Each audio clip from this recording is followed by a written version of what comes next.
in your view, when you look from an employee standpoint today, and I'm going to a different place now, someone has been hit by this scenario, someone is out of a job today, and who did not have a discerning employer like you yourself, what is your one or two key pieces of advice for someone who may have lost the job or someone may be feeling threatened or under emotional stress that they may lose a job?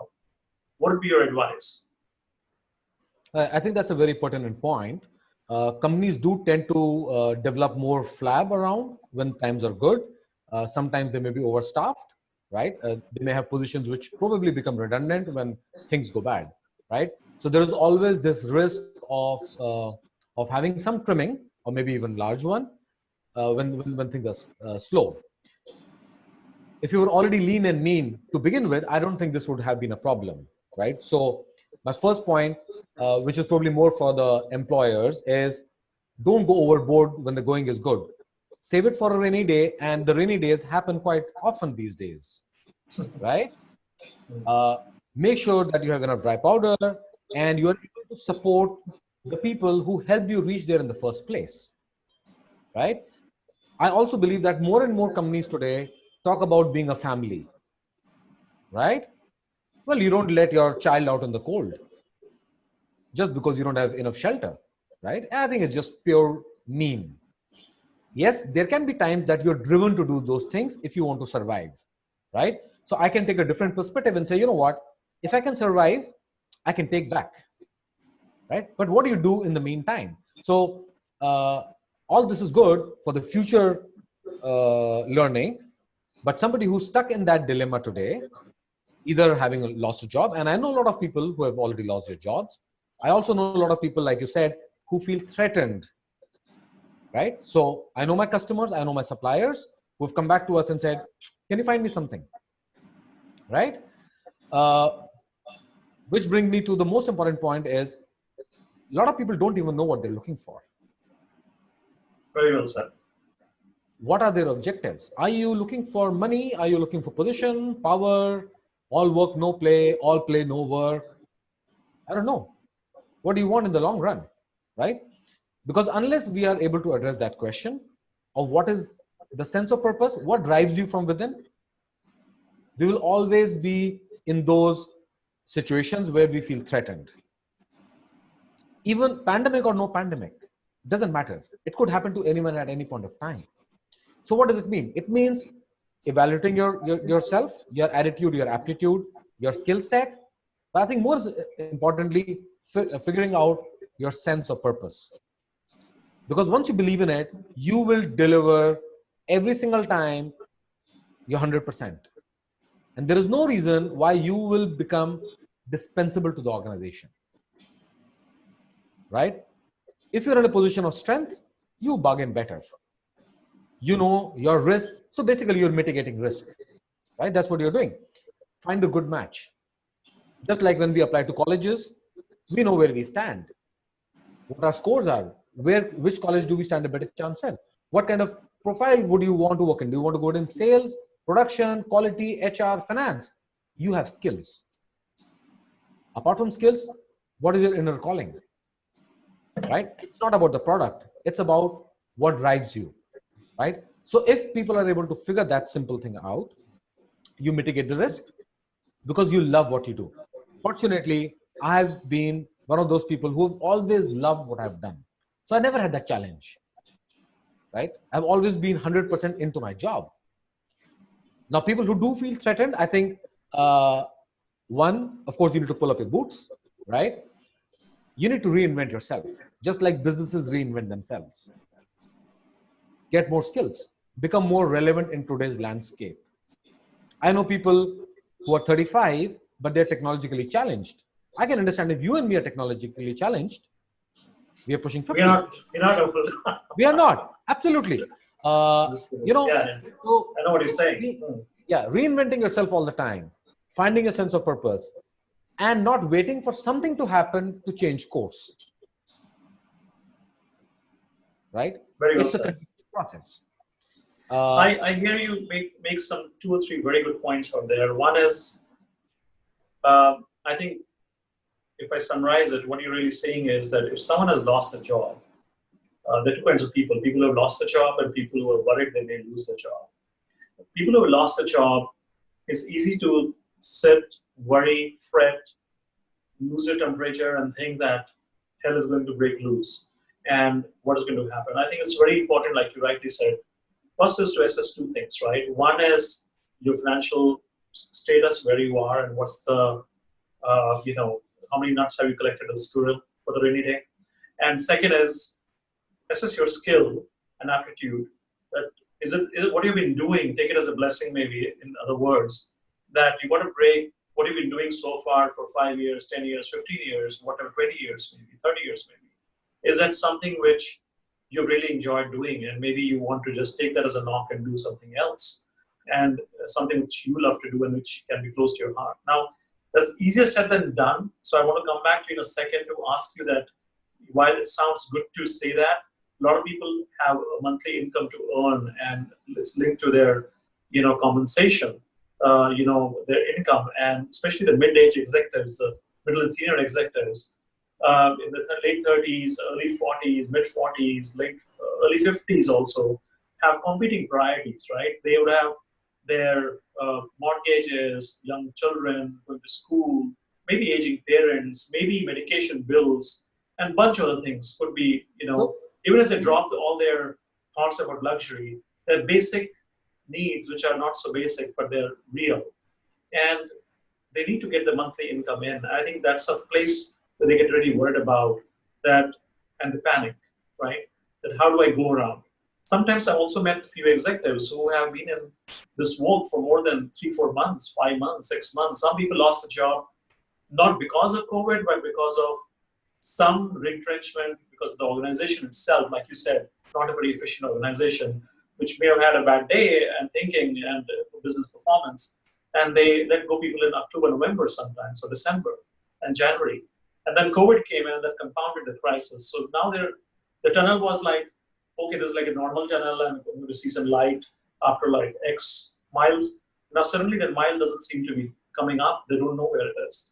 So what do you think we should be doing, as our advice to such wonderful executives who have been great at doing what they have been doing earlier? They understand their skills, but now they're left in the cold for whatever reasons for a moment. And more from their perspective, what should be the way forward to get their monthly income in, to get their life going? Because I'm sure they're panicking. So I think first is they shouldn't panic. I know it's easier said than done, but you need to be calm about the whole affair, right? Panic is not going to help you in reasonable thinking. So just like the companies are deleveraging themselves, cutting out the flap, cutting out unnecessary stuff, my first advice would be deleverage yourself, right? If you have mortgages, that's something that you can knock off. Anything that you can cut down, long run, heavy expenses, heavy outflows, do that. Let's not get emotional about it. I'm pushing 50. I have been in business 15 years, but I don't have a property to my name. I never invested in a house. My leverage is zero. I've always been zero leverage in my entire life. So I don't have to worry about it, right? Of course, everyone has their own perspective, right? But I'm sure everyone has some place where they can cut down something. So first piece of advice, deleverage as much as you can. You got to be on your feet, ready to fight. Second, I would say, let's assume that you weren't retrenched, you did not lose your job, but you were offered a salary cut. Think that, well, you have two options. Either you take a 30% cut or whatever, or we'll have to let you go. The guy would have probably taken up a salary cut. So when you're out in the market looking for a job, what stops you from taking something which offers you less than what you were getting? I've met a lot of people when I was recruiting last time 2 years ago. And even though they've been out of job or they've just been out of job or for a long time, they always had this notion that if I was getting 100, I need to get 110 now or 120, growth is taken for granted. But I don't think so. If you were at 50 and got 100, it's only fair if you come back to 80. Nothing wrong in it. Just think that you had a very good time earlier on and things are tough now. So don't make that a deterrent in seeking out. Look for what you're going to do and are you getting enough for sustenance, because that's what you want. And trust me, if you have found a good company, start your own company, you can build and you can get back everything you've lost.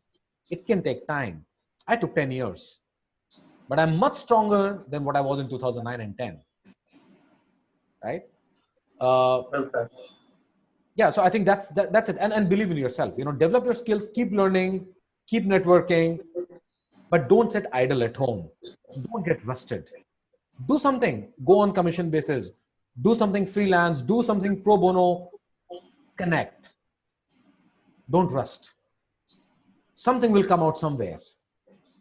There's always light at the end of the tunnel because you are digging. You keep digging, right? You will reach the other side. For sure, for sure. Very well said, in fact, and I think I also believe that you have the right to say that because you were in a 10-year tunnel in a way, if I look at it, even though you were doing your own thing. I will just add one point to it. Yes, please do. Please do. Everybody needs to remember that nobody has been singled out in this process. It's hit a lot of people, right? So don't take it personally, right? Think of it as a sabbatical that you always wanted to take when you had pressures on your job. Well, this is a sabbatical. Go learn some new stuff in life, learn how to cook, pick up some musical instrument, do something, feed your soul, come out on tops. And the income will surely be just around. Definitely. Money is just part of it. Yeah. It's not the end of the world. Yeah. Very well said. So this is my last question to you, Ashok. And, I think we went longer than we anticipated to be. But what's your, how much importance do you lay to having a network of advisors and mentors for mid-career executives in the late 30s and early 40s especially? Is it important? While it's a bit of a duh question because I guess it is important and a lot of people think like that, a lot of people are not really good at that. It's these some of those things everyone says in the books, reads about it, talks about it in the articles, but people don't really do it. So I wanted you to just propound that, does it really help? And especially in these circumstances, in what way one can leverage that? Very pertinent. I think networking has taken a whole new meaning in the last 10-15 years, right? With so many media sites, social networking sites, and technology, right? Earlier, networking would mean that you have to call somebody's landline, wait for the extension to get through, or probably wait till you hit that city and call the person and probably meet in person, which is once in 5 years, right? Today, reaching out is a lot easier, which also makes it a two-edged sword that more and more people want to network sometimes, and some people perceive it as a meaningless or a futile exercise because it leads nowhere. So while networking is definitely important, it's how do you go about doing it, right? And what is it that you're networking for?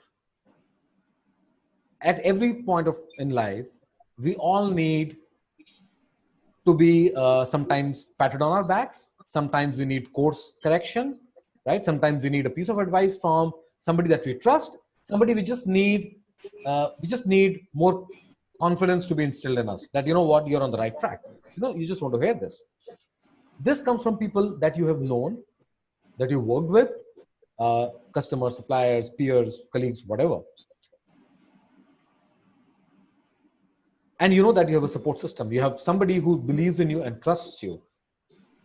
So one, it does a world of good to you for your own morale and your confidence. So network, but network with a sense of purpose. Sometimes we network just because we want to find a job, or we want to make another sale, or we want to recruit people, right? Typical objectives of networking. But I think then it's defeated because it's not perpetual. You don't look for a job every day, right? So learn to keep in touch uh, without any ulterior or any motives. That's when it becomes more meaningful. Sharing of ideas, information, experiences, just talking in general about what's happening in the market, the industry, the economy. You reach out to that person. Amazing, amazing. I think the two things that you said really hit me very well. And I'm myself been a bit proponent of networking, but you put it beautifully, Ashok. One is the fact that network with a sense of purpose, right? I mean, network is not about having, I see some of those LinkedIn followerships or networks of 80,000 people or 50,000 people, or people just want to network for the sake of it. But the sake of it is not really helpful because that's not a network. That's just probably a pool party, right? So it really has to be, network with a sense of purpose. That who are you connecting with and what are you connecting for? Not because you're being selfish about it, but because end of the day you're being professional about it. You're valuing someone else's time as much as you're valuing your time when you're connecting. And then when people see that there is a mutual exchange of ideas and thoughts, which is possible. Ashok, thank you so much for your time. I don't know if I really let you have enough of a coffee in the middle of the conversation, but we did have a wonderful chat. I hope it could be of value to people who hear you and who kind of can relate to what you just said today. It's amazing. Break. But if you have any other advice or any other last couple of closing words, I'll be happy to hear from you, and then we can close for today. So thank you so much. I would just want to reiterate the fact that people need to find a sense of purpose. Be driven from within. Don't look for a motivation outside of yourself, right? And believe in what you do. I know these are words which a lot of people use, but that's what really counts. You are your best defense. You are your best counsel, right? So do that. And yeah, I would like to thank you for giving this opportunity. It's been great sharing some experiences, also hearing from you. And I look forward to having a lot of these videos on your show, not mine, right? But the other people, people that you connect with. And I will definitely be watching out for this space to learn from what others have gone through. I don't have such a long lifeline that I can go through every experience on my own. I've got to learn from others all the time. So yeah, I look forward to that, and all the very best in what you set out to achieve. I also know that you've been writing this book, and which is dealing with similar questions, similar concerns that people have going through their mid-career, senior career, and figuring out what to do. So I think what you're developing, what you're trying to achieve with this forum and this platform is going to go supplement in a wonderful way what you have captured in your book. So all the very best for your book launch, and I'm sure that's just the first one. We'll have plenty more coming from you, just like there'll be plenty more of these interactions with the people that you connect with. So all the very best for that as well. Ashok, thank you. You totally got me there by surprise. Yes, I am. And yes, you've been probably following some of the conversations we've had. I am looking at very soon putting my book out there as a first-time author. But yes, it's a book I've written from my heart, exactly and near to the conversation we had. It's my life's work. So once again, thank you once again. You totally surprised me. And yes, I do hope people take a lot from the show as well. Ashok, big help for you to be here today. Thanks a lot. Bye-bye. Thank you so much, Ashutosh. Bye-bye. Thank you.